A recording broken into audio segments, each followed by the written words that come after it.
ఎంతకాలం ప్రభువా నా జీవితంలో ప్రార్థన చేసినా కూడా కార్యము జరగట్లేదని ఇదిగో కృంగిపోతున్న వారలారా, దేవుడు మన జీవితంలో అన్యాయం చేసే దేవుడు కాదు, మనల్ని విడిచిపెట్టే దేవుడు కాదు.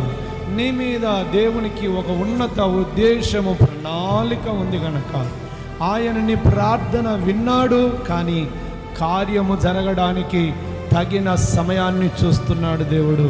ఆ తగిన సమయంలో దేవుడు అందరికంటే నిన్ను ఒక ఉన్నతమైన కృపలో నిన్ను హెచ్చించడానికి ఆయన నీ జీవితంలో తన కార్యాన్ని సిద్ధము చేస్తున్నందుకే ఆలస్యమవుతుంది. కాబట్టి ఎంతకాలమని ఆలోచన పక్కన పెట్టి ఇంకా దేవుని యందు విశ్వాసం ఉంచి, ఇంకా దేవుని యందు నమ్మకము ఉంచి, ఇంకా దేవునికి ప్రార్థన చేయకుండా ఆపకుండా ప్రార్థన చేస్తూ నా జీవితంలో కార్యము చేయడానికి సమర్థుడు, శక్తిమంతుడని నీవు నమ్మగలిగితే ఆయన నీ జీవితంలో ఎంతకాలమనే ఆ సమస్యకు ముగింపునిచ్చి త్వరలో నీ జీవితంలో కార్యము చేయడానికి ఆయన నీ జీవితంలో తన ప్రణాళికలను సిద్ధము చేస్తున్న నమ్మదగిన దేవుణ్ణి మనము కలిగి ఉన్నాము గనక భయపడకు నా కుమారుడా, భయపడకు నా కుమార్తె.